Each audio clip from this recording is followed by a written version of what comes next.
All right, Ravens fans, buckle up because there's a lot to unpack after that game. Things got a little tense when reports came out that Rashad Bateman was seen in the locker room wearing a boot on his right foot.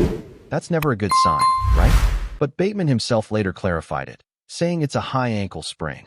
He didn't seem too worried about missing significant time, which gives everyone in Baltimore a bit of relief. Still, the whole situation has stirred up a bigger conversation about something that's been bothering a lot of people around the league, the so-called hip drop tackle, and the NFL's inconsistent approach to enforcing its own rules about it. Bateman said the injury happened midway through the third quarter when he got tackled while reaching for the end zone. No flag was thrown, and according to him, that's what stung the most.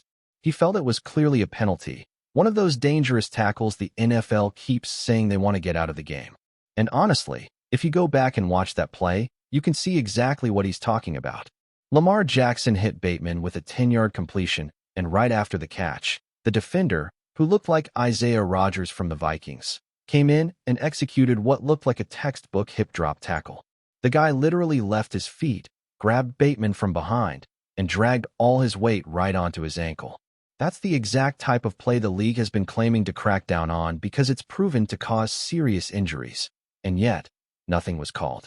That's what's driving fans and players crazy. The NFL announced months ago that they were going to emphasize safety, that they were going to protect players from this very thing. But here we are again, watching a dangerous, illegal tackle happen in plain sight, and the refs just swallow the whistle. It's almost like the league wants the credit for caring about players' safety without actually doing anything to enforce it. How many times have we heard about this same situation in other games this season?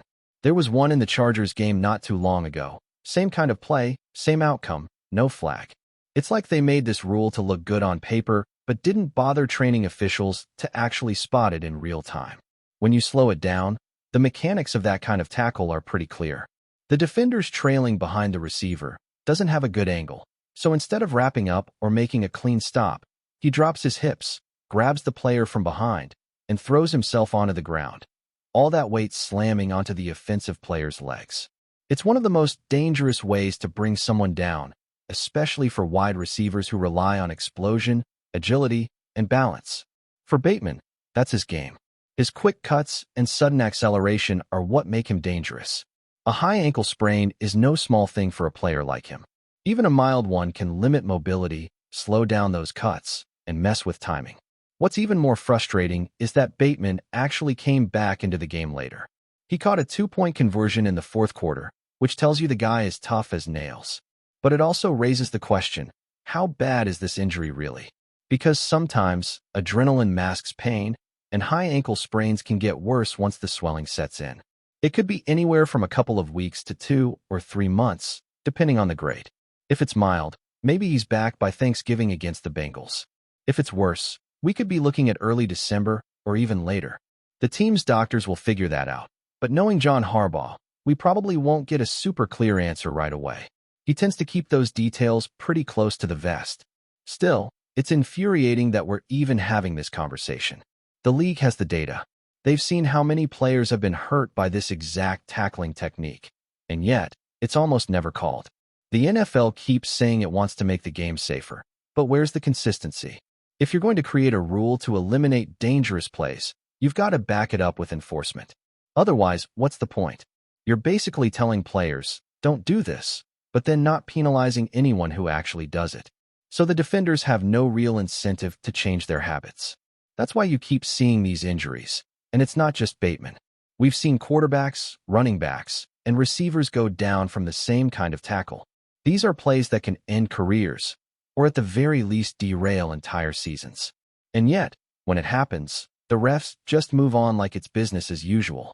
You have to wonder, are they not being trained to spot it? Is the play too fast to recognize in real time? Or is it that the league doesn't really care as much as it says it does?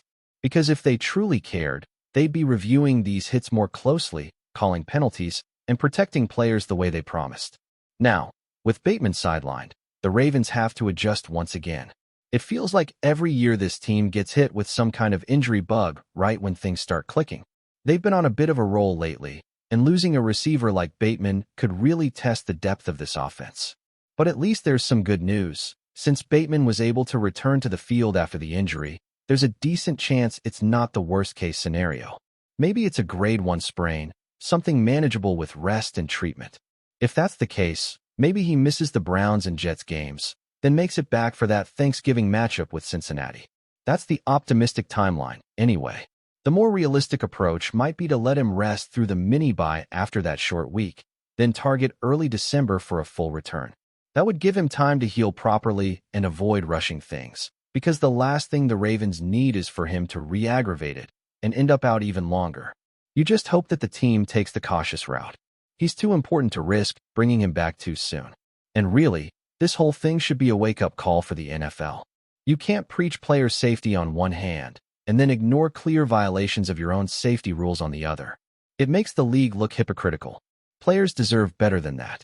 They're putting their bodies on the line every single week, and it's not right to see these obvious, dangerous plays go unchecked. The refs have to be held accountable, or nothing changes. For Bateman, it's a tough break because he was starting to build momentum again. He had been getting more involved in the passing game, finding his rhythm with Lamar Jackson, and you could feel his confidence growing. Now he's got to focus on recovery instead of reps. That's frustrating, not just for him, but for the whole offense. They've already been dealing with shuffling at wide receiver, and Bateman's chemistry with Lamar is something you can't easily replace. Meanwhile, fans are left shaking their heads, wondering how many more times this needs to happen before the league actually takes action. You don't want to see players go down like that. Not on your team, not on any team. Everyone knows football is a violent sport, but there's a difference between hard, clean contact and reckless, avoidable injuries. The NFL made a rule for a reason. Now they need to enforce it. The Ravens will regroup, as they always do. They've shown resilience before, and they'll do it again. But this injury, and the way it happened, should light a fire under the league to be better. Because if they keep ignoring plays like this, it's only a matter of time before another star player goes down, and then everyone starts asking the same question all over again. Why didn't anyone do anything when they had the chance? And that's the real frustration here. It's not just about Rashad Bateman's injury. It's about the bigger picture, the NFL's credibility when it comes to protecting its own players. You can't keep saying safety is your top priority and then act like this kind of play doesn't exist. Bateman's injury was preventable. It's the kind of play the league said it wanted to eliminate, and yet, nothing was done. That's not just disappointing, it's unacceptable. After everything that happened with Rashad Bateman, the Ravens now face that familiar question. How do you move forward when one of your key weapons goes down? This team has been through it before, too many times to count. Every season seems to bring a new test of depth and resilience. And somehow, they keep finding a way to adapt. But this one hits differently because Bateman was starting to hit his stride. You could see it in the timing with Lamar Jackson, the routes, the confidence. And now, Baltimore has to figure out who steps up in his absence and how they keep this offense balanced while he heals. If you look at the way the Ravens' offense has evolved, it's been a steady climb. Lamar has looked comfortable, decisive, and in control, even when protection hasn't been perfect. But let's be real, losing a receiver who can stretch the field and make those contested catches on the boundary changes things. It forces Lamar to lean even more on Zay Flowers, Mark Andrews, and Odell Beckham Jr., assuming Odell can stay healthy himself. That's a lot of pressure on a group that's already been asked to carry a heavy load. And when you combine that with some shaky offensive line play in recent weeks, it's clear the margin for error just got smaller. Now, there's an interesting dynamic here because despite the frustration around the injury, the Ravens are actually trending in the right direction. They've won 3 straight games since the bye week, and there's real momentum building. The locker room feels unified, Lamar looks locked in, and the defense, well, the defense is doing its thing, keeping this team in every game. So even though losing Bateman stings, it's not like the sky is falling. They've got enough talent and enough chemistry to weather this storm if they play smart. And while the injury news dominated the headlines, that wasn't the only concern coming out of that Vikings game. Rookie linebacker Jay Higgins was also spotted leaving the locker room with a big brace on his right leg. Reports say it looked like a knee injury, and while details are still scarce, it's another reminder that this team is walking a fine line with injuries. Special teams, defense, offense, nobody's been spared. It's been that kind of year. The hope is that it's not serious, because Higgins has been one of those under-the-radar guys quietly making a difference, especially on special teams. Losing him for any stretch would hurt. Still, even with the bumps and bruises, there's something brewing in Baltimore. You can feel it. Maybe it's the fact that Lamar Jackson is finally healthy again and playing like a man on a mission. Maybe it's that the team has clawed its way back to a winning record after that brutal 1-5 start. Whatever it is, this group looks hungry. And when former NFL receiver Nate Burleson went on national TV and called the Ravens the scariest team in the league moving forward, it raised a few eyebrows, but he wasn't wrong to say it. Because when you look around the AFC right now, who's really that dominant? Buffalo just got crushed by Miami. Kansas City's still dangerous, sure, but they've shown cracks. The Bengals have been inconsistent. The Patriots are up and down with a rookie quarterback still learning the ropes. The conference feels wide open, and that's why this stretch run matters so much for Baltimore. If they can stay healthy and get a few key guys back, they've got a real shot to make noise in January. The thing is, nobody's giving them that kind of credit yet. Maybe that's a good thing. Maybe this team thrives when people sleep on them.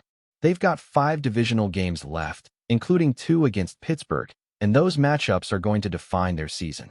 The Steelers just got blown out by the Chargers, and their defense, the same unit that's been their backbone for years, suddenly looks vulnerable. If Baltimore can take advantage of that, they'll be right there in the hunt for the division title. But even if the Ravens make the playoffs, the real question becomes how far they can go once they're there. It always comes down to Kansas City, doesn't it? Every year, that's the team Baltimore has to measure itself against. Lamar has accomplished so much already, but he still hasn't gotten that postseason win over the Chiefs. And you know that's been sitting in the back of his mind. It's the final step, the thing he still needs to conquer to silence every critic who says he can't do it on the big stage. If the Ravens do get in, and if they end up winning the AFC North, there's even a chance we see a wild matchup right away. Imagine Baltimore as the 4 seed, hosting Buffalo as the 5 seed in the wild card round. That would be absolute fireworks. Lamar versus Josh Allen in Baltimore, 2 quarterbacks with everything to prove. And considering how shaky Buffalo's been lately, that's not a matchup the Ravens should fear. The truth is, this team is built to compete. They've got the coaching, the leadership, and the playmakers to hang with anyone. What's been holding them back isn't talent, it's consistency. The offensive line has to tighten up. Too many times we've seen Lamar running for his life, or Derrick Henry getting stuffed behind the line before he can even get going. Those little mistakes, those breakdowns in protection, are what separate a good team from a great one. If they can fix that, this offense can be explosive. Before we dive in, don't forget to hit that subscribe button and give this video a thumbs up. Your support keeps us bringing you the latest news on the Baltimore Ravens. And hey, drop your take in the comments below. We want to hear from the flock. The NFL world is buzzing with speculation after Lamar Jackson's recent, seemingly off-the-cuff remarks that have sent ripples through the Baltimore Ravens locker room. In our group, most of us don't want to see him here again. Jackson reportedly declared, a comment that has left fans, analysts, and insiders alike scrambling to decipher just who he was referring to and what it could mean for the franchise's future. Jackson, known for his candid nature and leadership on the field, rarely holds back when discussing the dynamics within his team, and this statement appears to confirm what some insiders have whispered for months. There's unrest beneath the surface.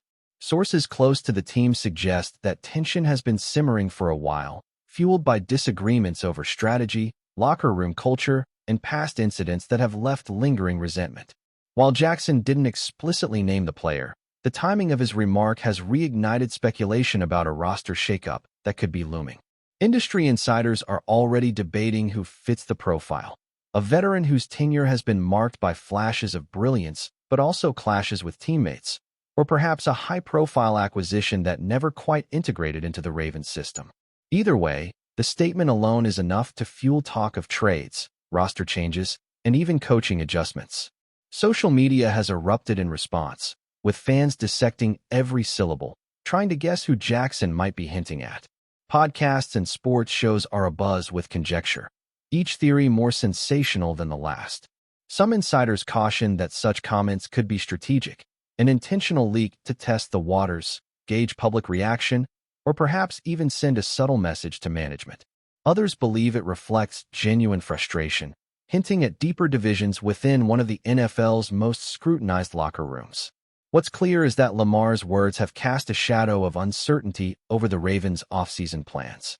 Management is reportedly aware of the stir caused by the remarks, and while no official response has been issued, sources suggest that internal conversations are underway. Meanwhile, the rest of the league is watching closely, sensing an opportunity to capitalize if tensions boil over. In the NFL, rumors spread faster than a deep pass, and Jackson's comment has all the hallmarks of a story that won't die quietly. Whether this is the precursor to a dramatic shakeup or merely a moment of candid frustration, the Ravens' locker room has suddenly become one of the most intriguing storylines in football. Fans and pundits alike are left waiting, guessing, and, most importantly, talking. That's it for this update. If you enjoyed the video and want to stay in the loop with exclusive news on our Baltimore Ravens, make sure to subscribe and hit that like button. We'd love to hear what the flock thinks. Drop your thoughts in the comments. See you in the next one.